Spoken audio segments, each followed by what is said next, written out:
ओम सहना भवतु सहनौ भुनक्तु सह वीर्यं करवावहै तेजस्विनावधीतमस्तु मा विद्विषावहै।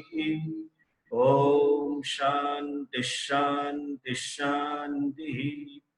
ईश्वरो गुरुरात्मेति मूर्तिभेद विभागिने व्योमवद्व्याप्तदेहाय दक्षिणामूर्तये नमः।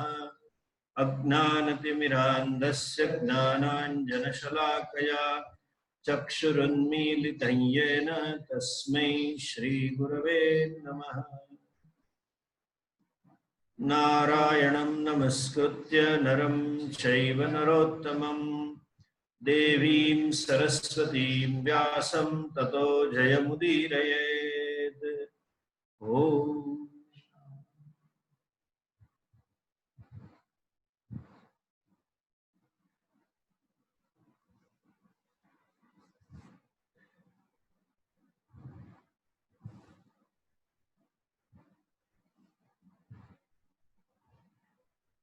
अगली बार हमने देखा कि भीमसेन ने राक्षस को मार दी, हिडम्ब को। लाओ ना, साइलेंट पर मुझे नहीं लाओ। और जब उसको उन्होंने मार दिया तो सभी राक्षस भाग खड़े हो गए। तो वहां उसके सहायक थे तो सब छोड़ छाड़ के भागे। जब वो भागे तब उनके सामने हिडम्बा, जो दूर से सब देख रही थी, वो चुपचाप पांडवों के समीप आ गए। भीमसेन उसको मार के जैसे अपनी माँ के पास आए, ये भी आ गई और कहने लगी भीमसेन से। जब भीमसेन वापस आए तो कहें कि हे भीमसेन, आपके दर्शन मात्र से मेरे मन में आपको पति के रूप में पाने की इच्छा हुई और मैं आपको अनुसरण करने लगी। और आपने मेरे इतने पराक्रमी, इतने वीर भाई को मारने का, जो अति भयंकर आकृति वाले मेरे भाई को मारने का जो पराक्रम किया है, उसको देख के मैं बड़ी अचंभित हूँ। और उस वो देखने से मेरे मन में आपके प्रति प्रेम और बढ़ चुका है। अतः मैं आपकी सेविका के रूप में अपने आप को आपके सामने समर्पित कर। जब उसने कहा ऐसा हिडम्बा ने, तो भीमसेन ने कहा स्मरन्ति वैरम रक्षांति रक्षांसि। राक्षस लोग वैर को भूलते नहीं है, वैर को याद रखते हैं और अपने मोह में, माया में आश्रय रह के जिसके प्रति बैर है तो उसको मार दे। अतः तेरा भाई जो मार्ग से गया, मतलब मरा, उसी से तू भी जा। मैं तेरा वही रास्ता निकालता हूं, तुझे जाना हो। जब भीमसेन ने उसको मारने का कह के उद्युत हुए तो युधिष्ठिर ने कहा कि तुम अभी क्रोध से भरे हो, स्त्री का वध तुम्हें शोभा नहीं देता है। शरीर की रक्षा की अपेक्षा के ज्यादा हमारे जीवन में धर्म की रक्षा होनी चाहिए। उसका स्वीकार करो, अस्वीकार करो, वो बाद में है, लेकिन उसका वध आपको नहीं करना चाहिए। इसका उसको आप छोड़ दो। जब युधिष्ठिर ने ऐसा कहा तो जब हिडम्बा को अभयदान मिल गया तो उसने कुंती के पास गई। और क्या बुद्धिमान महिला, देखिए राक्षसियों के मन में भी कितना ज्ञान था, उस जानने जैसी बात। वो कहती है आप आर्या हो और स्त्री हो, और स्त्री के रूप में आप जानती हो कि एक बार स्त्री किसी को अपने पति के रूप में वर्ण कर लेती है तो वहां कहीं दूसरे को बिठा नहीं सकती। मैंने आपके पुत्र को उसी के रूप में वर्ण कर लिया है। मैं समय की ही प्रतीक्षा कर रही हूं। मैंने भी दुख सहे हैं, मेरा भाई आया, मुझे कितना भी बोला, मारने आया, सब सहन कर लिया। मैंने स्वजन हितैषी मेरा भाई जिसके साथ में बड़ी हुई पली हुई उसको भी छोड़ दिया। क्यों? आपके बेटे के लिए। और अगर इसलिए मैं आपसे प्रार्थना करती हूँ कि आप मुझे उससे शादी करने की अनुमति दे। और अगर आप नहीं देगी तो मैं आपसे ये भी बताना चाहती हूँ कि मैं न जीवामि सत्यमेतत् ब्रवीमि, मैं जी नहीं पाऊंगी, मैं अपघात कर लूंगी। मैं आपकी भक्त हूं, आपकी अनुचरी हूं, समझकर मेरे पे कृपा कर लीजिए और मुझे सेवा करने का मौका दीजिए। मेरा विश्वास कीजिए, मैं कहीं माया या वंचना से मैं उसको मारूंगी नहीं। मेरे मन में उनके प्रति वैर भाव है ही नहीं। उन्होंने मेरे भाई को मारा, उल्टा मैंने देखा उनका पराक्रम मेरे भाई को मारने का, तब मेरे मन में उनके प्रति स्नेह बढ़ गया। इसलिए आप जो स्मरण करेंगे, जो कहेंगे, वह मैं अपनी माया से आपकी सेवा में उपस्थित करते हुए। मैं ना निशाचरी हूं, मैं जरूर राक्षस जाति हूं, लेकिन सुशील कन्या हूं। राक्षस ही कह रही है, आज तक भाई के साथ मांस खाया, वो कह रही है मैं सुशील कन्या हूं। मेरा नाम साल कंटकरी है। मेरे पास देवोपसमक, देवताओं की कन्या के समान कांति है, युवावस्था में थी, लेकिन मुझे देव की कृपा है, मैं भविष्य देख सकती हूँ। ये हिडम्बा बोल रही। मुझे भीम से एक अनुपम दिव्य ऐतिहासिक संतान प्राप्त करनी है इन्हीं से, इसलिए मेरा उनसे मिलन हुआ है। और उसकी सेवा में इसका नाम मैं वृकोदर कहती हूँ, खाने में ऐसा लगता है मुझे। आप लोग अवसावधान हो तो भी इस जंगल में मैं पूरी सावधानी से आपकी रक्षा करूंगी, सभी संकटों में आपको बचाऊंगी। दुर्गम एवं विषम स्थान में अगर आप शीघ्रता पूर्वक जाना चाहेंगे तो मेरी माया से मैं सभी 5 और आप माँ 6 को ले जाऊंगी, अपने पीठ पर बैठा के ले जाऊंगी। आप मुझ पर कृपा करें और भीमसेन मेरा स्वीकार करें। देखिए, राक्षसी धर्म की बात करते, आपदस्तरेण प्राणान धारये येन तेन वा सर्वमावृत्य कर्तव्यम तम धर्मम धर्म अनुवर्तता। कोई भी उपाय से आपत्ति से छुटकारा हो ताकि अपनी प्राण की रक्षा हो, वो उपाय करने का चाहिए, उसी को धर्म कहा है। ऐसा ही वाक्य द्रुपद राजा के मुंह से था और उसी उपाय को काम में लगाना चाहिए। आपत्ति काल में ही धर्म को धारण करने वाले व्यक्ति ही धर्मात्मा में श्रेष्ठ है। जब आपत्ति न हो तब धर्म को पकड़ के रखे, उसमें क्या बड़ी बात। जिसको आज की भाषा में कहेंगे, if you are in a comfort zone, can you do what you are supposed to do, that's not a big thing. But when you are not in your comfort zone, when you have difficulties and problem and still you hold on to what is to be done and you sacrifice and do it, then you are dharmatma. पुण्य ही प्राणों को धारण करता है, इसलिए पुण्य को प्राण दाता कहा है। और जिस उपाय से धर्म का पुण्य धर्म से होता है तो आप उसकी निंदा नहीं मानिए, धर्म ही। आज मेरा धर्म यह है, मैं काम वेदना से सिर्फ पीड़ित ऐसी एक नारी नहीं हूं, लेकिन मैं आपके शरणागत हूं। और महर्षि वेदव्यास भी दया को सर्वश्रेष्ठ धर्म मानते, ऐसा उन्होंने कहा है। She quotes Vedvyas. और मैं दिव्य ज्ञान से भूत और भविष्य की घटनाओं को देख सकती हूँ। अतः हे माता, आपके कल्याण की मैं बात कह रही हूँ। आप सभी भाई लोग ध्यान से सुने। यहां से थोड़े दूर एक उत्तम सरोवर है, यू नो, वो क्या है, आप लोग वहां जाए, जाकर सरोवर में स्नान करें, वृक्ष के नीचे विश्राम करें। कुछ दिन बाद आपको कमल नयन वेद व्यासी के दर्शन हो। अच्छा, और उनके दर्शन पाकर आप सभी शंका कुशंका से मुक्त हो जाएंगे।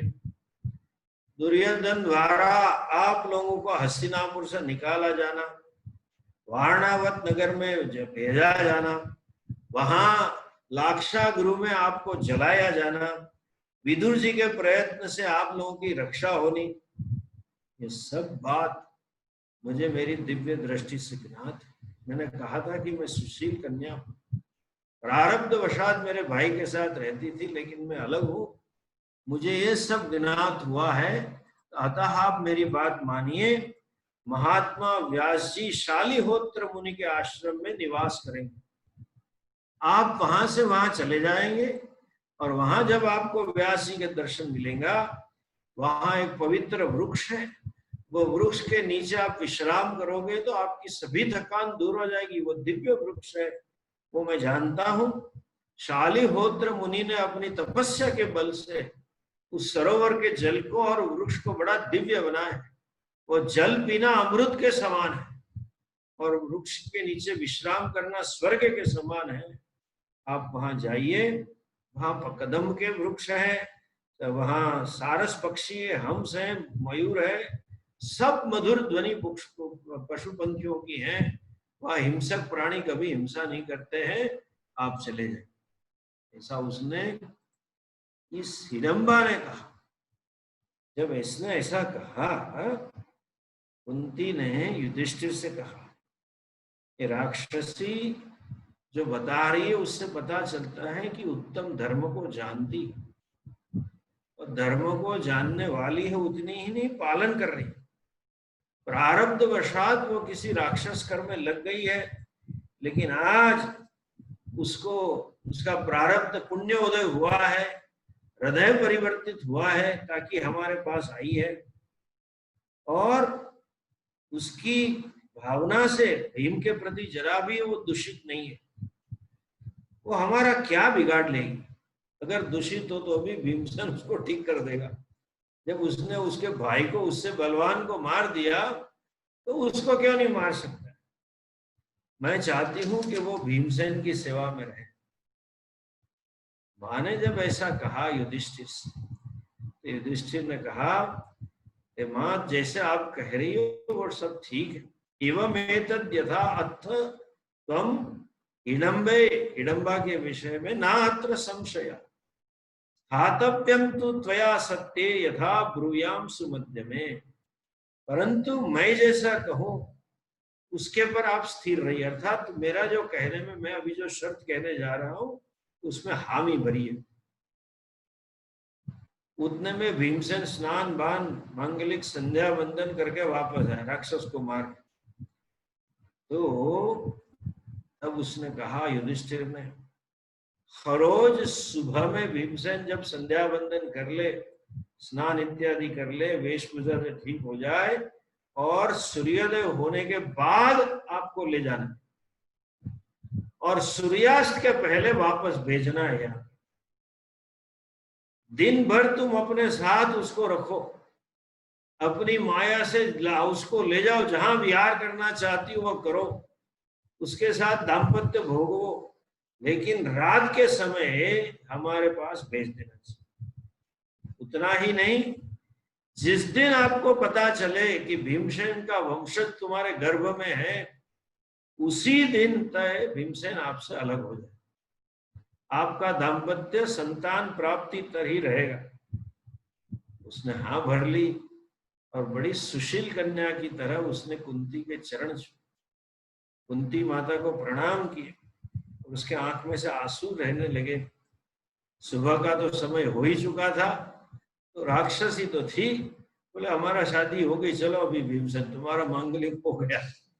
उसको लेके चल पड़ी और सबको ले चली जो वृक्ष बताया था वहां जाके घर की बहू की तरह, बेटी की तरह वहां झाड़ू लगाया, पोछा, वो गोबर लगाया, झोंपड़ी तैयार करने की जगह ठीक कर ली। पांडव संध्या वंदन कर से आ गए, तब जाके शालिभद्र ऋषि का, शालिहोत्र मुनि का आश्रम देखा। वहां जाके उन्होंने खबर भी दिया है कि आए हैं पांडव लोग। ये मुनि इतने पवित्र थे, शालिहोत्र मुनि वशिष्ठ जी की तरह, संकल्प मात्र से उन्होंने पांडवों को यथेष्ट भोजन करवाया था। जब वो चली गई, वहां ले गई सब, फिर जाके माता ने आज्ञा की थोड़े समय वहां रहे। थोड़े दिन बाद कुंती माता ने युधिष्ठिर से आज्ञा करी कि धर्मशास्त्र सबको कहा कि आज तुम्हारे पिताजी नहीं है, पांडु सबसे श्रेष्ठ है, अरे युधिष्ठिर पिता के स्थान पे। और अभी भीमसेन से कहा कि अभी तुम हमें धर्म के लिए एक पुत्र प्रदान करो। समय आ चुका है, मुझे लग रहा है, दैव की वाणी मुझे सुनाई देती है कि वो पुत्र भविष्य में हमारे लिए कल्याणकारी, चाहे वो राक्षसी की कोख से क्यों न पैदा हुआ हो। मैं इसमें तुम्हारा कोई प्रतिवाद मतलब आर्ग्यूमेंट सुनना नहीं चाहती हूँ। मैं जो आज्ञा कहती हूँ वो करो और आप दोनों प्रतिज्ञा करो, संकल्प करो।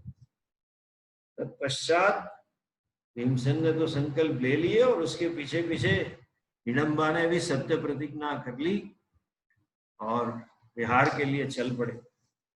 थोड़े समय बाद घटोत्कच का जन्म हुआ। उसका उत्पन्न, उसकी आंखें बड़ी विकराल थी। वीरूपाक्षम महावक्त्रम शंकुकर्णम विभीषण। उसका मुंह बड़ा विकृत था और बड़ा विशाल था, विकराल आंखें थी, मुंह विशाल था और कान शंकु के समान थे। देखने में ही बड़ा भयंकर जान पड़ता था। और जब उसने रुदन चालू किया तो उसकी आंख, उसकी आवाज इतनी भयंकर हो गई कि वन्य हिंसक प्राणी भी डर के भाग गए, तुम दबा के। और उसके होठ दबा दिए, दांत दबा दिए और भुजाएं महान थी। इस सब विशेषता वाला उसका पुत्र था। उसका जन्म मनुष्य से हुआ था, भीम से, लेकिन आकृति, ऊंचाई और कद अमानुषी कद वाला था। अमानुषम मानुषजम भीम पुत्रम महाबलम। ये पिशाची से जन्म हुआ था, लेकिन सब पिशाचों से अधिक शक्तिशाली था, दिखावे में मनुष्य।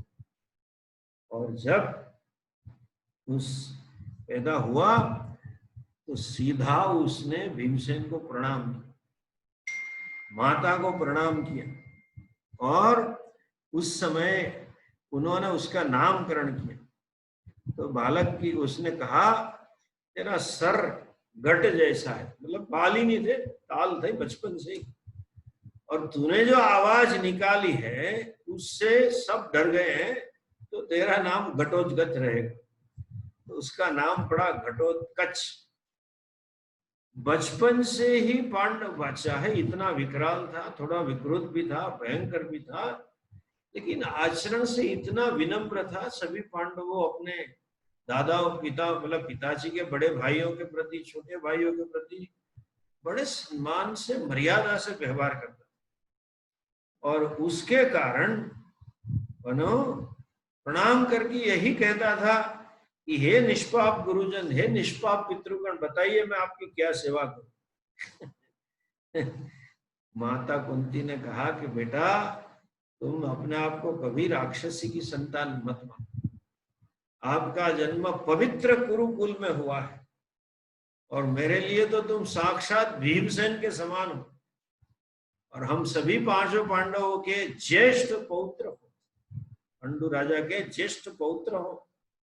अतः उनको ठीक लगे, उनकी जो मर्यादा है कुरुकुल की, पांडु राजा का जो यश है, उसके अनुरूप ही तुम्हें बर्ताव करना चाहिए। पुत्र ने कहा, माँ आप जैसी आज्ञा करेंगे वैसा ही होगा। आपको मैं वचन देता हूं, कभी मेरा व्यवहार कुल की ख्याति को, कुल की मर्यादा को और हमारे पितरों की मर्यादा को लांछन लगाए, दोष लगाए, ऐसा कभी नहीं होगा। और बताइए मैं आपकी क्या सेवा करूं। उसने कहा कि जैसे आप मुझे जानते नहीं है, हमारे मातृकुल में रावण और ये अपना मेघनाद और कुंभकर्ण जितने विशालकाय और बलवान थे, उससे कहीं अधिक मैं हूं। अब जब मेरी आवश्यकता हो तो मुझे बताइए, मैं सेवा में हाजिर हो जाऊंगा। माँ ने कहा, बेटा अभी शर्त खत्म हो गई, भीमसेन और हिडम्ब का दाम्पत्य कथम होगा, यथेच्छसी तथा कुरु, जो करना चाहते हो चलाओ करो। वो सीधा लिखा है, उत्तर दिशा में चला गया। उत्तर दिशा हमारे लिए धर्म की दिशा है, तप की दिशा है, हिमालय की दिशा है, गंगा जी की दिशा है, ऋषि मुनियों की दिशा है। वहां जाके उसने धर्म, मैं जा रहा हूं संतों के पास ज्ञान प्राप्त करने, और चला गया। वहां पे पांडव लोग रहते थे। उनकी वेशभूषा का वर्णन है आगे, जटाह कृत्वा आत्मनः सर्वे वल्कलाजिन वासस। उन्होंने सबने जटा बना ली थी, वल्कल पहने थे। वहां शरीर को मृग चर्म से ढक के तपस्वी का वेश धारण कर लिया था। कुंती के साथ थोड़े दिन रहे, और वहां जब रहते थे तो क्या करते, ये मैं 2-3 बार यहाँ उल्लेख, ये पहली बार है, ये श्लोक है। क्वचित क्वचित छंदने गच्छन्तस्ते जग्मु प्रसभम पुनः, कहीं कहीं जल्दी जाते, कहीं स्लो जाते, ऐसे घूमते रहते थे वन में। लेकिन दिन में सुबह में क्या करते थे, ब्राह्मम वेदम अधियानाः वेदांगानि च सर्वशः नीतिशास्त्रम च सर्वज्ञाः ददृशु ते पितामह। रोज वेद का अध्ययन करते थे। हमारा गोत्र होता है तो गोत्र प्रवर्तक ऋषि होते हैं। उस ऋषि का जो वेद होता है वो अपना वेद होता है। स्वाध्यायो अध्येतव्यः, स्वाध्यायान प्रवचनाभ्याम स्वाध्याय प्रवचनाभ्याम न प्रमदितव्यम्। ये स्वाध्याय करना चाहिए रोज। वो वाला स्वाध्याय नहीं हो जो 5 लोग बोल ली, वो स्वाध्याय नहीं है, वो तो नाम का दुरुपयोग। जो वेद है हमारे पुरखों के, वो वेद हमें कंठस्थ करके पढ़ने से, जो विद्या हमारे पूर्वज छोड़ गए वो हमें रोज पढ़नी चाहिए। पांडव लोग वेद पढ़ते थे, फिर क्या करते थे, ब्राह्मण औपनिषदम, उपनिषद का भी अध्ययन करते थे, नीति शास्त्र का भी अध्ययन करते थे, और वेदांग भी पढ़ते थे। जो गुरुजनों ने पढ़ाया उनका मुख्य व्यवसाय अस्त्र शस्त्र था, प्रजा की रक्षा करना था। लेकिन उसका मतलब ये नहीं कि हम नीति शास्त्र वेद भूल जाए, वेदांग भूल जाए, उपनिषद भूल जाए। सुबह में उठ के नित्य क्रम पहले ये था, बाद में सब। उस समय ददृशु ते पितामहम्, वेद व्यास जी का उन्हें दर्शन हुआ। एक बार जब पठन पाठन कर रहे थे, और जब महात्मा वेद व्यास जी वहां आए, प्रणाम किए और हाथ जोड़ के उनकी सेवा में कहा, सेवा में खड़े हुए। वेद व्यास जी ने उन्हें कहा, हिडम्बा ने तब कहा था वेद व्यास जी मिलेंगे, तुम्हें दिशा देंगे, तुम्हारा कल्याण होगा। वेद व्यास जी ने कहा, मैं सुनो, मैं क्यों आया। मैं अपनी त्रिकाल दृष्टि से तुम पे आने वाले संकट को मैं जान ही गया, पहले से जानता था। आपका जन्म हुआ तब से मैं जानता था, और जब ये रचना घड़ी बन रही थी पीछे बैकग्राउंड में स्कीम प्लानिंग, तभी मुझे पता था कि मैं जानता हूं जिस प्रकार धृतराष्ट्र के पुत्रों ने तुम्हें अधर्म से राज्य से निकाला, अधर्म से उस नगरी में ठहराया और अधर्म से मारना चाहा, लेकिन ये सब जानकर भी आप बचे हुए, ये भी जानकर मैं तुम्हारा हित करने के लिए आया।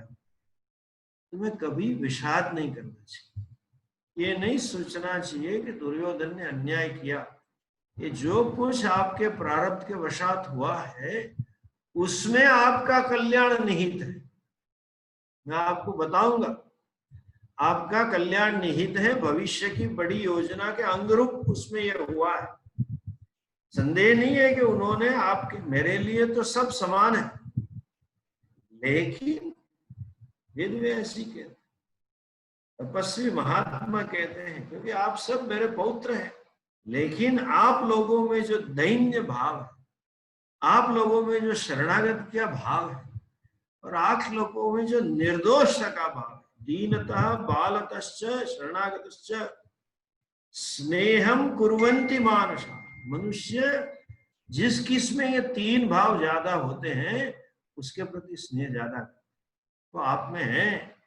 तस्मात् अभ्यधिक स्नेह हो युष्मासु मम साम्प्रतम्। इसलिए मुझे सबसे बढ़कर स्नेह आप लोगों में। आपको दैन्य भाव है, बाल सहज निर्दोषता है और शरणागति। शरणागति होगा तो भी दैन्य भाव होगा। वैसे तो एक ही चीज, आपकी शरणागति के कारण और मेरे प्रति और आपका बाल सहज शुद्ध हृदय होने के कारण मुझे तुम लोगों पर अधिक स्नेह है। और मैं इस अधिक स्नेह से ही प्रेरित होके स्नेह पूर्वम चिकीर्षामि हितम हितम वह तन निबोधतः। मैं आपका हित करने के लिए कुछ कहने के लिए आया हूं, ध्यान से सुनो। क्या करना है, इस थोड़ा आगे जाइए, इसके पास एक बड़ा रमणीय नगर है। वहां रोग व्याधि नहीं है लेकिन थोड़ा बहुत तकलीफ है, लेकिन वहां तुम जाओ, वहां छिप कर रहो और जब तक मैं ना आऊं तब तक वहां तुम मेरी प्रतीक्षा। और वो नगर का नाम है एक चक्रा नगरी। वेद व्यास जी ने ऐसा कहा और यहां तक कह दिया। कुंती चिंतित थी तो कुंती से कहते, बेटी आप चिंता मत करो, जीवत पुत्री। जीवत पुत्री मतलब आप ऐसी दिकरी हो कि आपके संतान जी रहे, ऐसी बेटी हो। मतलब कोई भी लड़की या महिला को ये नहीं चाहती कि हमारे संतान हमारे पहले मरे। उसको ये भी विश्वास दिया कि तुम्हारे पहले कोई मरने वाले, जब तक है तुम्हारे ये पुत्रों में यह नरश्रेष्ठ युधिष्ठिर धर्म नित्य, धर्म में निष्ठ है, धर्मेण पृथ्वीम जीतवा, धर्म से पूरी पृथ्वी को जीत लगे। जैसे पूर्वज चक्रवर्ती सम्राट बने थे, शांतनु वगैरह, विष्णु जी के पिता, ऐसे ये भी धर्म के कारण चक्रवर्ती सम्राट बनेगा।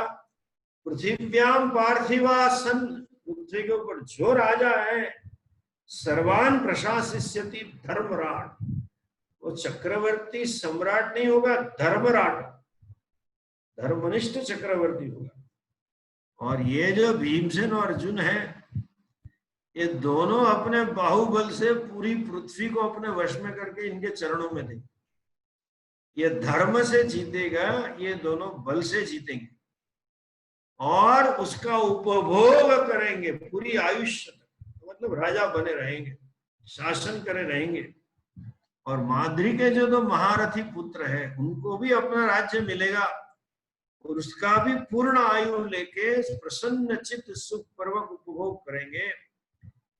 आप ये तेरे पुत्र प्रचुर दक्षिणा से, न भूतो न भविष्यति, ऐसी दक्षिणा देके राजसी आदि बड़े अमोघ यज्ञ करेंगे, स्वर्ग में भी कांति कीर्ति प्राप्त करेंगे और आप उससे पितृ पितामह सबका अनुग्रह प्राप्त करेंगे। दादा परदादा सब जानेंगे कि हमारे वंश में ऐसे धर्मात्मा, ऐसे दानवीर, ऐसे पुण्य आए हैं, उन सभी का कल्याण करेंगे ये लोग, आप निश्चिंत। महेश वो ऐसा कह के वेद व्यास जी ने भी खुद ब्राह्मण का वेश ग्रहण कर लिया और चक्रावत नगर ले गए और वहां जाके एक चक्रा नगर में एक ब्राह्मण के घर में उनको ठहरा दिया। सबको रहने की व्यवस्था करके व्यास जी दूसरे दिन चले गए। अभी ये लोग तो ब्राह्मण बने हुए थे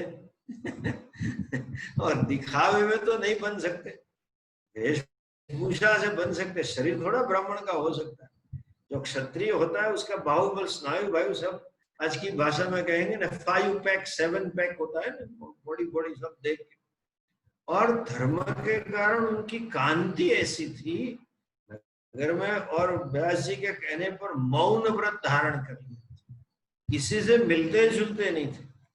नगरवासी तर्क वितर्क करते थे, निश्चित किसी आपत्ति में आके ये लोग, ऐसे ही लोग यहाँ रहते हैं, ये ब्राह्मण लोग रहते हैं। कोई कहते थे देखने में तो ब्राह्मण है लेकिन आचार और विचार इतने शुद्ध है, देवता समान लग रहे हैं, कोई देवता आए हैं यहाँ श्राप के कारण। दूसरे कहते थे कि नहीं नहीं, देवता तो नहीं, उनका बाहुबल देखो, स्नायु देखो, कोई क्षत्रिय राजा है, राज करने योग्य लोग हैं, राजा छिप के रहते हैं, और शरीर भी कितना सुकुमार है, कितना कोमल लग रहा है, बाहु तो बल है लेकिन प्यारा लग रहा है। ये कभी तप करने योग्य नहीं है, कभी भिक्षा करने योग्य नहीं है, फिर भी भिक्षा के वेश में रहते हैं। सिर्फ मौन रूप से भिक्षा मांगने पर भी नगरजनों के हृदय में इतने प्रिय हो गए कि रोज जैसे कन्हैया के लिए गोपियां माखन रख छोड़ती थी कि आज हमारे घर आए और हमारा माखन खाए, उसी प्रकार से नगरजन लोग रोज नया नया खाना बना के उनकी प्रतीक्षा करते, हमारे घर से भिक्षा ले। अगर पड़ोस पड़ोस में लेने आए तो आग्रह करके पकड़ के ले, मेरा भी ले लो, ऐसा करके देते थे। और वहीं यह और ये भी देखते थे कि उनकी माँ के प्रति सबको बड़ा आदर है, ये पांचों माँ को समर्पित है। माँ जैसे माला का एक सूत्र है और उसमें 5 पुष्प परोए हुए ऐसे हैं वो लोग, लेकिन प्रति के समय रात को भिक्षा लेके कुंती को सौंप देते थे। और एक बड़ी बात यहाँ लिखी है जो वहां बात आग में भी आएगी, जितनी भिक्षा लाते थे वो सब इकट्ठी करके उसके 2 भाग करते थे। एक भाग में बाकी के 5, 4 भाई और कुंती, और आधा भाग सिर्फ भीम खाता।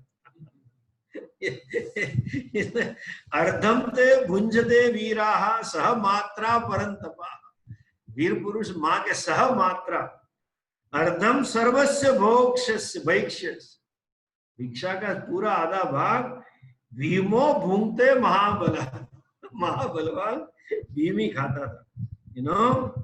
एक दिन ऐसा हुआ कि भीमसेन ने ऐसा ही कह दिया और माँ ने कहा बेटा तू यहाँ रुक जा, कुछ काम करेंगे घर की साफ सफाई, और भीम काम में घर में रह गया। उतने में घर में जहाँ रहते थे वहां से चोरों का आर्तनाद आया, वो ब्राह्मण और ब्राह्मणी कोसते हुए रो रहे थे।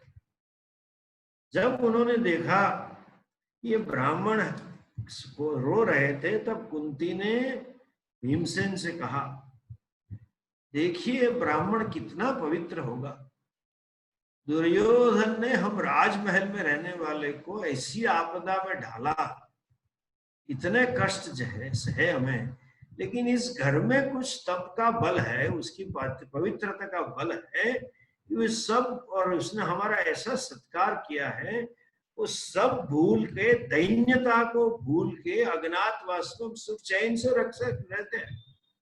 वसामह सुसुखम पुत्र ब्राह्मणस्य निवेशन, उसके घर में हम सुख से रहते हैं। अज्ञाता धातराष्ट्र, हमारे मन में क्रोध भी नहीं है, दैन्य भाव भी नहीं है, पीड़ा भी नहीं है, आनंद से रहते, निश्चित पवित्र। जैसे जब जब मुझे ये ख्याल आता है तब तब मेरे मन में होता है कि इस ब्राह्मण का मैं कौन सा कार्यम करूं, ब्राह्मणस्य अस्य किम नु अहम कुर्वामः, मैं क्या करूं जिसके ये सुख पूर्वक होता रहने का बदला मैं चुका सकूं। एक अच्छी सुभाषित कहती है कुंती माता, एतावान पुरुषस्तातः कृतम यस्मिन् न नश्यति यावच्च कुर्याद अन्यो अस्य कुर्याद अभ्यधिकम ततः। मानवी तब तक कहा जाता है, पुरुष तब तक कहा जाता है कि जो किसी ने किए हुआ उपकार का बदला चुकाए बिना आयुष्य खत्म न हो, उतना ही नहीं जिसने उपकार किया उसके प्रति उससे अधिक प्रत्युपकार करे वो ही मानवीय, जिसको हम कहें कृतज्ञ उपकार को भूलने वाला है, कृतज्ञ उपकार को जानने वाला है। ये चीज हमने देखी थी। ये स्वामी दयानंद जी ऐसे थे, कोई छोटा भी कुछ काम करे उससे कई गुना उसकी मदद कर दे, छोटी भी सेवा करे तो उसको कई गुना उसको सहाय करते थे। और इसीलिए कुंती कहती है कि निश्चय इस ब्राह्मण के जीवन में कोई बड़ा भारी विपद आई है, हमें तो धर्मनिष्ठ होने के कारण उसकी विपदा दूर करने का कार्य करना चाहिए ताकि उसके जीवन में सुख आए। इसलिए बेटा देखो क्या करते हैं, ऐसे बात करते हुए कुंती चुपचाप धीरे से अपना जहां कमरा था वहां से निकल के ब्राह्मण के घर में घुस गई। अच्छा, वहां घुस गई तब यहाँ ये डायलॉग चलता, दोनों के बीच में ये चर्चा चल रही थी और ब्राह्मण ऐसा कह रहा था, दिक इदम जीवितम लोके गतसारम अनर्थकम, मेरा जीवन धिक्कार है। क्यों? पराधीनता और अप्रियता जीवन में आना वही जीवन का धिक्कारमय अवस्था है। जीविते परमम दुखम जीविते परमो ज्वरा, जब तक जीवन है तब तक दुख है, चिंता रहती है, और जब तक जीते हैं तब तक दुखों की प्राप्ति अवश्य रहती है। जीवात्मा धर्म अर्थ काम का सेवन तो करता रहता है, लेकिन जब उसका वियोग आता है तो महान दुख होता है। और मेरे लिए कहा है मोक्ष तो सर्वोत्तम पुरुषार्थ है। धिक्कार है मेरे पर कि अभी तक मैंने मोक्ष का पुरुषार्थ ही नहीं किया। आज तो ऐसा लग रहा है कि मेरे मन में मेरे लिए मोक्ष पुरुषार्थ संभव ही नहीं है। अर्थम अनर्थम भावय नित्य, पैसे की बात कर रहे हैं कि पैसा अर्थ की इच्छा दुखकारी है, अर्थ को प्राप्त करने में दुख है, अर्थ को आसक्ति होने पर संभालने में दुख है, अर्थ का खर्चा होने में दुख है, वियोग होने में दुख है। फिर भी मैंने अर्थ का वो संयोग किया, मैंने इतना प्रयत्न किया, फिर भी इतना अर्थ कमाया, कुछ नहीं कमाया, और जो थोड़ा बहुत है फिर भी मैं दरिद्र हूं। और ये अर्थ आज मेरे जीवन में जो विपदा आई है उसमें कोई काम का नहीं, कोई मेरी रक्षा करने वाला नहीं है। ये अर्थ निश्चय अभी मुझे मरना पड़ेगा। तो अपनी पत्नी को कभी कोसते हुए कहा पति ने, तुम कैसी मूढ़मती, मैंने तुम्हें कई बार कहा कि चलो यहां से निकले, अन्य नगर में चले जाएं, वहां रहेंगे, लेकिन तुमने ही मना किया। यहां तक कि तुमने कह दिया तुम जाओ, जाना हो तो मैं नहीं आऊंगी और बच्चों को भी मैं रखूंगी। आपने यही बताते रहे, मैं यहीं बड़ी हुई हूं, मैं यहीं पली पोसी हूं, मेरे भाई बंधु यहाँ है, तो मैं यहीं रहना चाहता हूं। लो, अभी यहाँ रहने के कारण हमारा विनाश का समय हो गया।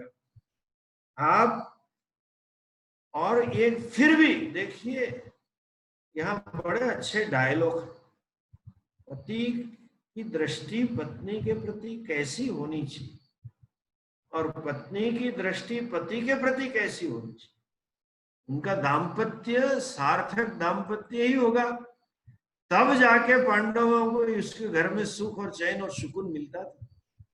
शास्त्र में सन्यासियों के लिए कहा है, हमारे लिए, कि भिक्षा कहाँ मांगनी चाहिए और भिक्षा कहाँ नहीं मांगनी चाहिए।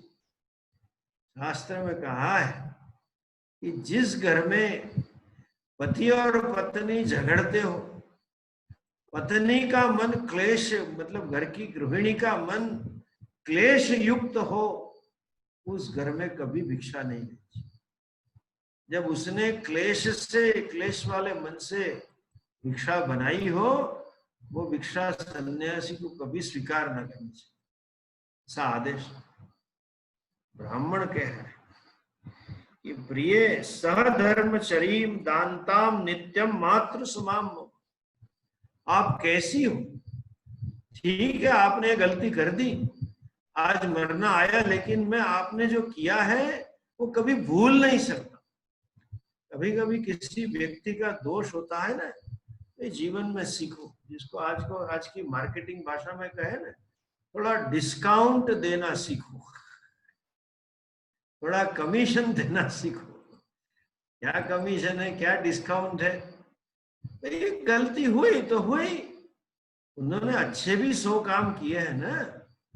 जब कभी खाना खाते हैं तो एक दो चीज बिगड़ी, ठीक नहीं हुआ, मसाला चिल्ला जाते और फिर बोलते तुझे खाना बनाना आता ही नहीं। अरे भैया तेरी शादी के 10 साल हो गए, कहीं बाहर नहीं जाता है, कम से कम 300 दिन साल में साथ रहता है, 300 दिन में 2 बार खाना खाया है, मतलब एक साल में 600 बार खाना खाया है, 600 बार नाश्ता किया है, 300 बार 900 बार उसके हाथ का खाना है, 10 साल में 9000 बार उसने खाना बना के खिलाया है, आज तक खाता रहा और आज बोलता है तुझे खाना बनाना नहीं आता। You see, you should have some space for mistakes of the spouse. ये नहीं क्यों होती है? कभी कभी this is the problem with perfectionist people. They are very harsh to themselves.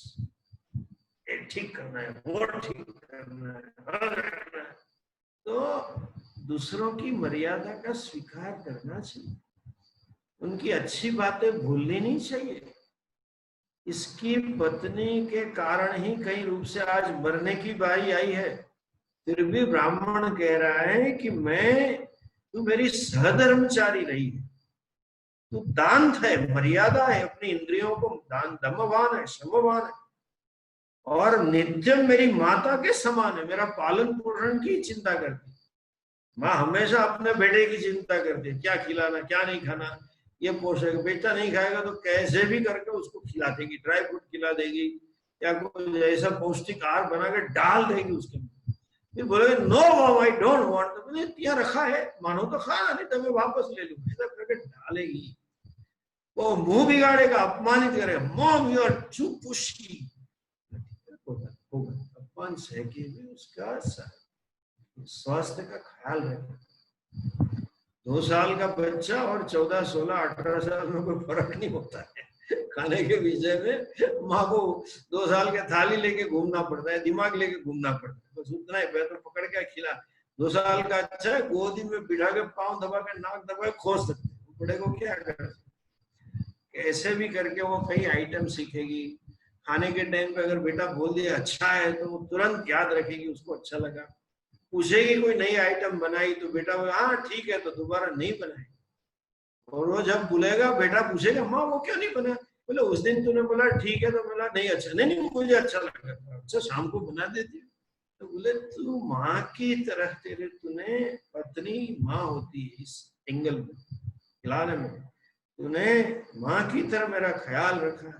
सखायम, मेरी सखा भी है, मित्र भी है, और सदा के लिए तुम मेरी मोक्ष गति की सहायक हो।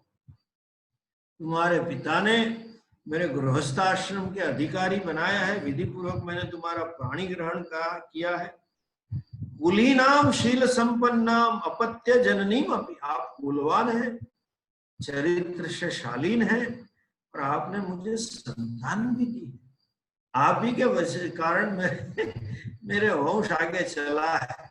तो कभी कभी सांस, यहाँ गुजराती में एक शब्द है, बड़ी सांस होती, पारकी जणी, पारकी जणी पारकी जणी अपनी जणी है, जो दूसरे की बेटी है उसने तुम्हारे कुल को, वंशवर्धक को जन्म दिया है, तो उसके प्रति आदर भाव होना चाहिए। दो बातें नहीं होनी चाहिए, लड़की के प्रति एक भाव और बहू के प्रति दूसरा। आज भी मेरे पास एक कहानी आई है विदेश से कि मेरी शादी के 10 साल हो गए, 12 साल हो गए, फिर भी मेरी यह दशा है। बोले नहीं, आपने हमें कुल की संतान दी है, शालीन हो, तो मैं आपका त्याग नहीं कर सकता। मेरी फर्ज है कि मुझे आपकी रक्षा करनी है, और ये कन्या अभी 12 साल की, उसका कैसे मैं त्याग कर सकता हूँ? मैं भी नहीं कर सकता हूँ। ब्रह्मा जी ने उसके भावी पति के लिए देने के लिए उसकी धरोहर के रूप में मुझे दिया है। इस कन्या का कहीं प्रारब्ध लिखा हुआ है, किसी से जुड़ना है, उससे सुख दुख भुगतना है, उसके वंश को आगे बढ़ाना है, तो उसके लिए मुझे तैयार करके देना है, तो उसको तो मैं त्याग नहीं कर सकता हूँ। और ये पुत्र तो कितना छोटा है, उसको तो मैं कैसे त्याग सकता हूँ? उसी की वंशावली के कारण पितरों की श्राद्ध और तर्पण क्रिया होगी, तो मैं नहीं कर सकता हूँ। और मुझे तो ऐसा कहते हैं, कभी ऐसे लोग कहते हैं कि पिता को पुत्र में स्नेह ज्यादा होता है, ऐसा मेरे मन में कभी नहीं। मेरे मन में मन्यते केचिद अधिकम स्नेहम पुत्रे पितुः मरे अन्य, लेकिन कन्यायाम केचिद अपरे, कोई कहते कि नहीं बेटी के प्रति ज्यादा प्यार। मैंने कई पिता, पराक्रमी पिता देखे हैं, तो बच्ची अभी 1, 2, 3 साल की है, फिर भी बोलते तेरे लिए तो घर जमा ही लाना है, तेरी शादी करनी ही नहीं है, और करेंगे तो घर में रखेंगे। तो उसकी माँ बोली कि मैं पार्की, मेरे पिताजी के पास लेके आने में तुम्हें कुछ नहीं हुआ, मेरे पिताजी को याद करो, उनको भी दुख तो हुआ होगा, अभी बोलना बंद करो, या तो मुझे वहां भेज लो और तुम भी चलो मेरे पापा के घर। नहीं नहीं मैं रहूंगा तो यही, तो फिर डबल स्टैंडर्ड क्यों कर रहे हो? तो ये तो बोलते हैं मेरे लिए दोनों समान है, बेटी भी इतनी प्यारी है, बेटा भी इतना प्यारा है, मैं किसी को छोड़ नहीं सकता, और मेरे लिए त्याग, बच्चों जीवित नहीं रह पाएंगे, ऐसा कर रहा हूं कि मैं अवश्य मर जाऊं। ब्राह्मण वैराग्य से कहते हैं शरीर तो एक दिन मरना ही है, तो अवश्यम निधनम सर्वैहि गंतव्यम यह मानवैहि, मानव का गंतव्य तो एक दिन मरना है, तो चलो मैं ही मर जाऊं और संताप छोड़िए, मैं मरने के लिए जा रहा। जब ब्राह्मण ऐसा कहा तो पत्नी बोली एतद्धि परमम नार्याः कार्यम लोके सनातन, मैंने तुम्हारा पति के रूप में वर्ण किया है, मैं आपसे इतना प्यार करती हूँ, सच में एक पतिव्रता नारी के लिए पति प्राण से भी अत्यधिक प्यारा है, तो मैं आपके लिए प्राण त्याग। देखिए अभी पत्नी पति के प्रति कृतज्ञता व्यक्त कर, अगले हमने देखा पति को क्या दृष्टि रखनी चाहिए पत्नी के प्रति, पत्नी कहती है मेरी दृष्टि के, देखिए आप सुनिए, एष चैव गुरु धर्म, सबसे बड़ा धर्म क्या है मैं आपको बता दिया, आप सुनिए, और वो सुन के अब उसका पालन कीजिए। जिस उद्देश्य से पत्नी की अभिलाषा की जाती है, क्या अभी उद्देश्य है? धर्मार्थ, मुख्य उद्देश्य धर्म है, इसलिए धर्म पत्नी कहा है, इसलिए सहधर्मचारिणी कहा है। तो और अर्थ काम का उपार्जन भी है, तीनों पुरुषार्थ उससे है, और आखिर पुरुषार्थ मोक्ष पुरुषार्थ भी पत्नी से है। तो मैंने तो आपके तीनों पुरुषार्थ सिद्ध करवा लिए, संतान के पालन पोषण, असंतान हो गए, मैंने तीनों पुरुषार्थ आपको सिद्ध कर दिए, तो अभी मेरी कोई आवश्यकता नहीं मेरी जीने की, और मेरे से ज्यादा संतानों का पालन पोषण करने के लिए आप समर्थ। जब पति नहीं रहता है तो महिला अकेली होती है और आर्थिक भी सारी मर्यादा रहती है, तब जो लोग कभी हमारे घर पे आने की, दरवाजे पे खड़े रहने की हिम्मत नहीं करते हैं, ऐसे लोग हमारी बिटिया का हाथ मांगे। इतना ही नहीं, अहंकारी घमंडी लोग उसका मांगेंगे, और मेरी स्थिति क्या हो, मुझे सब एक्सप्लॉइट करेंगे, मेरा कोई रक्षक नहीं है, वो जानते हैं मैं ये दीन अवस्था में हूं, और निरपराध बालिका को रक्षा करना बड़ी होके, इस पुत्र इतना छोटा है तो उसको बड़ा करना, उसको संस्कार देना मेरे बस की बात नहीं, और उसके लिए अच्छी बहू लाना वो भी नहीं मिलेगी, क्योंकि कुल की आबरू ही नहीं रहेगी होगी। तो ये ठीक है, और अपमानित भी हो पाऊंगी मेरी, तो मैं ही अपना प्राण त्याग, और आप चले जाएंगे, और मेरे को क्रूस जान के बच्चे भी गलत मार्ग में चलेंगे, धर्ममय नहीं चलेंगे, तो हम तो मरे हुए ही समान है। और वैसे अक्सर स्त्रियां यही प्रार्थना करती हैं कि पति के पहले ही मैं चली जाऊं, तो लेकिन और तो मुझे तो भगवान ने रास्ता दिया है, आपके लिए मैंने मेरे पूरे गृहस्थ की सबकी आसक्ति छोड़ दी, पिता की, भाई की, माँ की, सबकी, तो अपने पुत्रों के लिए भी छोड़ दी। आपने मुझे इतना प्यार दिया है, आपने मेरी इतनी रक्षा की है, आपने मुझे इतना सम्मान दिया है, तो आपके जैसा पति मिलना मुश्किल है। आप ही धर्मनिष्ठ थे तो मैं तो पीछे पीछे चली। आपने कभी अधर्म से अर्थ काम की कामना नहीं की, वो आप ही के कारण बच्चे में इतने संस्कार है, तो इसीलिए कुल के अनुकूल है, तो मैं अभी जाना चाहता। सुभाषित कहती है आपद अर्थे धनम रक्षित, आदमी को धन की रक्षा करनी चाहिए, कभी मुश्किल आ जाए तो। दारान रक्षित धन ही रखी, लेकिन जहां पत्नी धन का सवाल हो और पत्नी का सवाल हो तो धन भी छोड़ दो, पत्नी की रक्षा कर लो। लेकिन आत्मानम सततम रक्षित दारई है भी धन ही रखे, बोले अपने जब मोक्ष के लिए पत्नी को भी छोड़ दो और धन को भी छोड़ दो, ऐसा विद्वान लोग कहते हैं। और मेरे लिए तो दृष्ट और अदृष्ट दोनों फल है। यहाँ आपकी सेवा मिलेगी, मरूंगी तो मेरे त्याग से भी मुझे पुण्य मिलने वाला है, ऐसा विद्वानों का निश्चय है। और कुल की रक्षा करनी मेरे लिए आवश्यक है। और शास्त्र में ऐसा लिखा है कि स्त्री अवध्य है।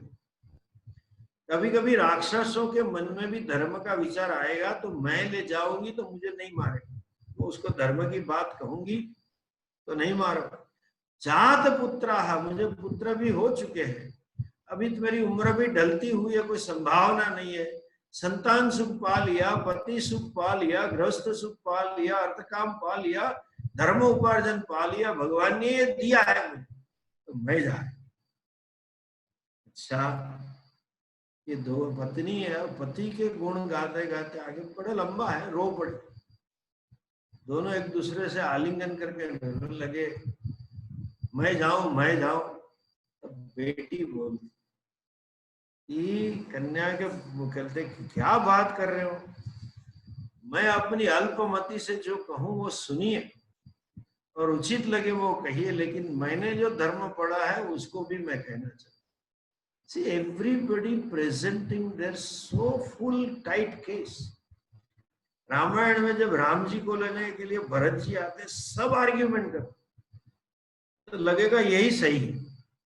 ब्राह्मण पत्नी की बात सही लगेगी, पूरा डिटेल में अगर आप पढ़ोगे, ब्राह्मण की बात भी सही लगेगी। लड़की कहती है वैसे तो मैं त्याज्य ही हूं, आपने ही कहा कि किसी के लिए ब्रह्मा जी ने आपके पास मुझे रखी, एक दिन आपको तो मेरा त्याग ही करना है, मुझे कन्यादान में दे देना है, जिसके साथ मेरा ऋणानुबंध होगा, जिसके वंश को मुझे बढ़ाना करना है, जो दूसरे जीवात्मा को मुझे जन्म देना है, उसका निमित्त मुझे बनना है, इसलिए मुझे तो वैसे भी जाना है।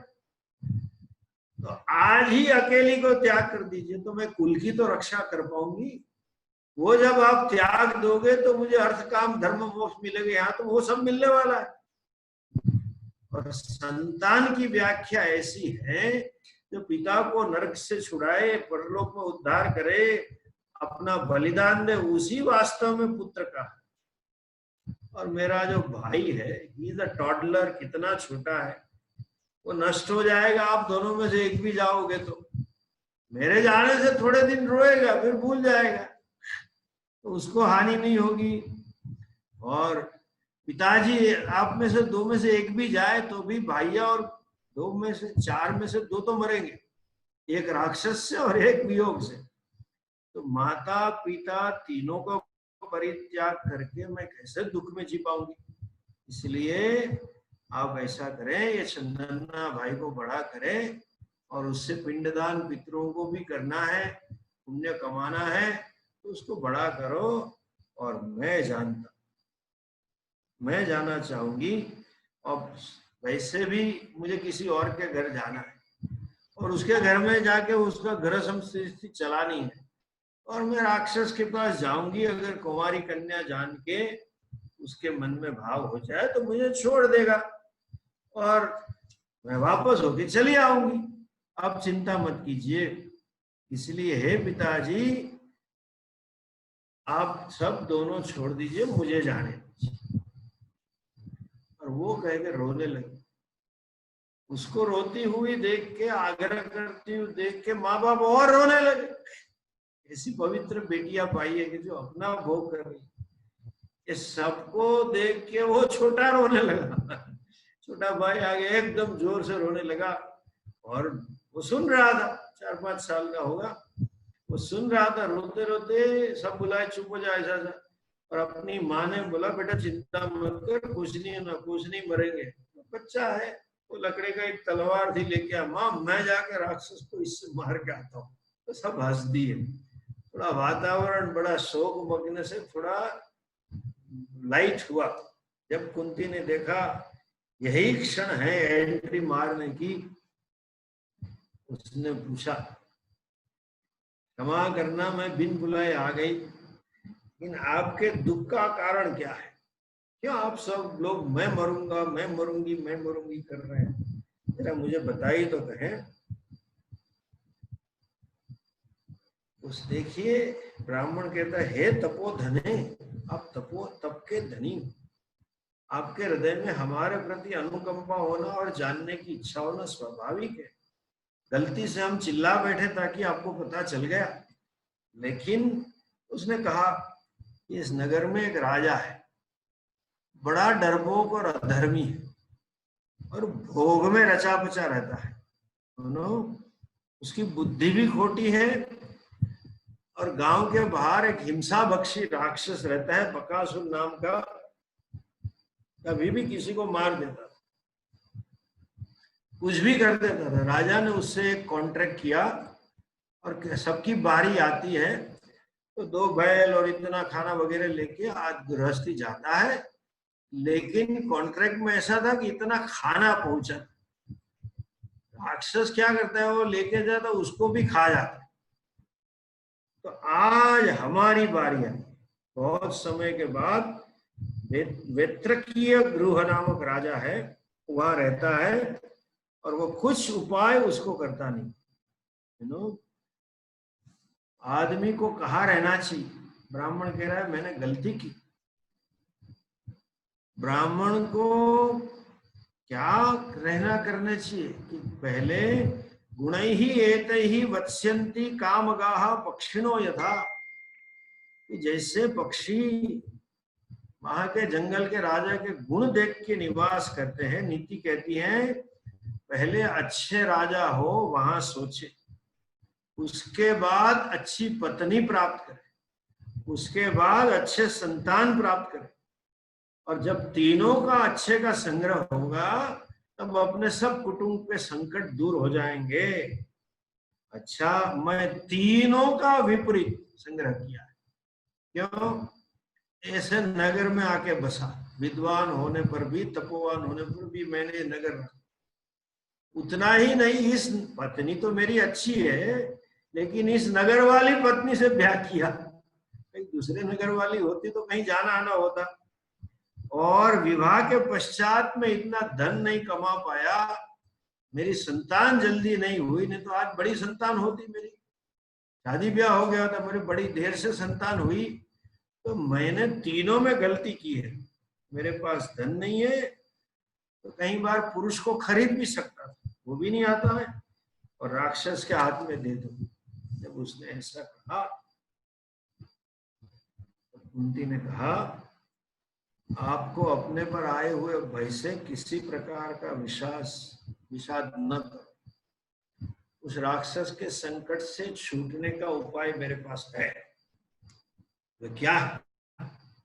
आपको तो एक नन्हा सा संतान है, इतनी सुकुमारी कन्या है, मेरे पास तो 5 है, 5 पुत्र है, और या 5 में से एक चला जाएगा राक्षस के पास। ये कहा, जब इतना ही कहा तो ब्राह्मण ने कहा ना हम एतत् करिष्यामि जीवितार्थ, आपको कभी नहीं करने दूंगा मेरे जीवन के लिए। तो आप ब्राह्मण हैं, आपकी शरीर कांति शरीर आकृति, आप तपस्वी लोग हैं, दैव समान, देव के अंश है। सच, गलती से सच बोल गया, दैव के अंश है और अतिथि है। मेरे प्राण जाए तो जाए, लेकिन आपको नहीं। न त्वहम वधम आकांक्षे स्वयमेव च आत्मन शुभे परैहि कृते वधे पापम न किंचित मयि विद्यते। किसी का वध करने का पाप मैं नहीं चाहता। यदि मैं जानबूझकर ब्राह्मण का वध करा दिया तो बड़ा नीच और निंदनीय और क्रूर और नरकगामी कर्म होगा। इसलिए घर पे आए शरणार्थी का त्याग करना अगर राक्षस यहाँ आता तो मैं सबसे पहले लड़ झगड़ के मरता, लेकिन आपकी रक्षा करता। आपद धर्म के ज्ञात महात्माओं ने कहा है कभी ऐसा निंदित कर्म नहीं करना चाहिए। कुंती ने कहा मैं भी जानती हूं कि ब्राह्मणों की रक्षा करनी चाहिए, आप भी पवित्र ब्राह्मण हो, हम है ऐसा नहीं बोले, आप पवित्र ब्राह्मण हो उतना ही है। और कोई माँ को अपना एक भी पुत्र अप्रिय नहीं होता है, मुझे भी नहीं है। मेरे चाहे 100 पुत्र हो तो भी सब एक समान रूप से प्रिय रहेंगे। ये बड़ी अच्छी बात है। कुंती कहती है न च अपि अनिष्ट पुत्र में यदि पुत्र शतम भवेच्च, मुझे 100 बेटे होते तो भी कोई अपवित्र अप्रिय नहीं होता।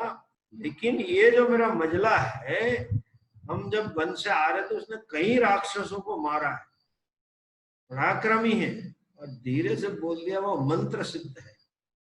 उसने कई गंधर्व लोक से देवलोक से मंत्र पा लिया है, बहुत बलवान राक्षसों को मंत्र से ही मार दिया है। और आप किसी को बताना मत, वही जाएगा मार के आएगा, क्योंकि जब आप बताओगे तो फिर लोग मंत्र सीखने आएंगे। और गुरुजी ने जिन्होंने हमें मंत्र दिया है, उसके गुरु ने उसको बोला है कि किसी को सिखाना मत, मेरी आज्ञा लिए बगैर। तो हम रहना चाहते हैं आपके साथ, हमें आज्ञा लेने जाना पड़ेगा, फिर जंगल में जाना वो, और गुरुजी दे या ना दे, इसलिए आप किसी को बोलो मत, मैं उसको भेजती मंत्र युक्त। कुंती ने कहा तो उसने मान लिया, बेचारे बोले थे, ब्राह्मण थे, श्रद्धावान थे, तो बोले मंत्र जानता है तो जानता होगा। तो और उसने प्रतिज्ञा कर ली कि मैं करूंगा। देखिए जब युधिष्ठिर भिक्षा मांग के आए तो माँ उसको कॉन्फिडेंस मिले, युधिष्ठिर मैंने इसी प्रतिज्ञा कर ली, ममे वचनादेश करिष्यति परंतप, मेरे वचन से करेगा। ब्राह्मणार्थे महत् कृत्यम, ब्राह्मण के लिए इस महान कार्य करना है।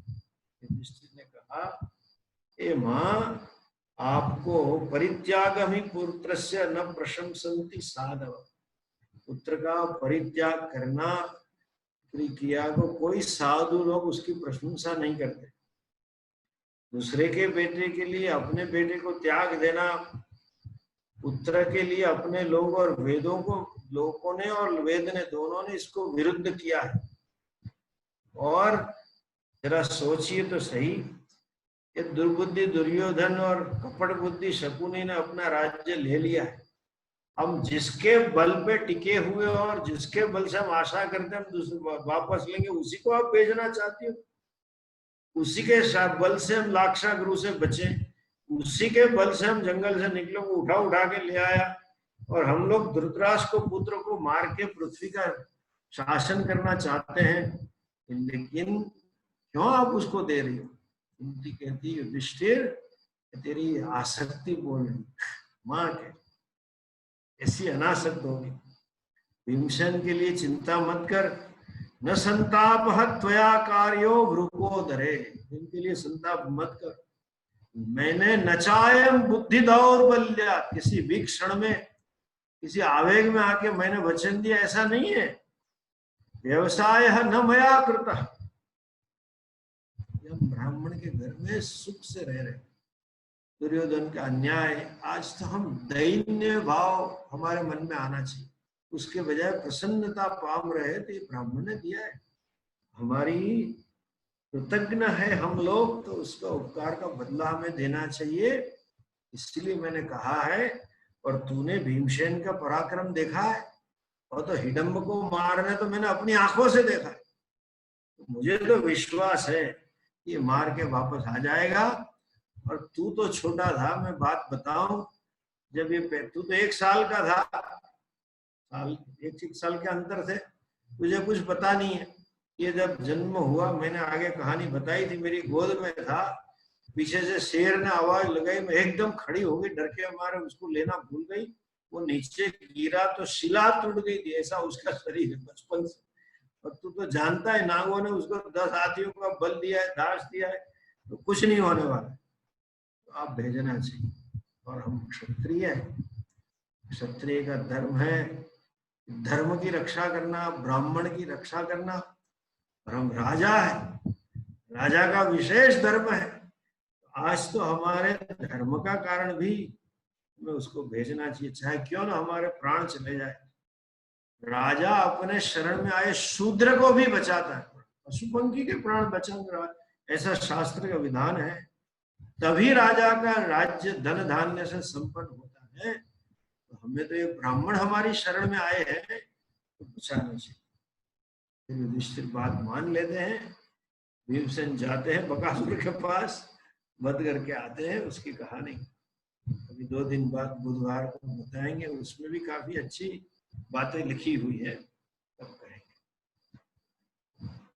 ओम पूर्णमदः पूर्णमिदं पूर्णात् पूर्णमुदच्यते पूर्णस्य पूर्णमादाय पूर्णमेवावशिष्यते। ओम शांति शांति शांति। हरि ओम। श्री गुरुभ्यो नमः। हरि ओम।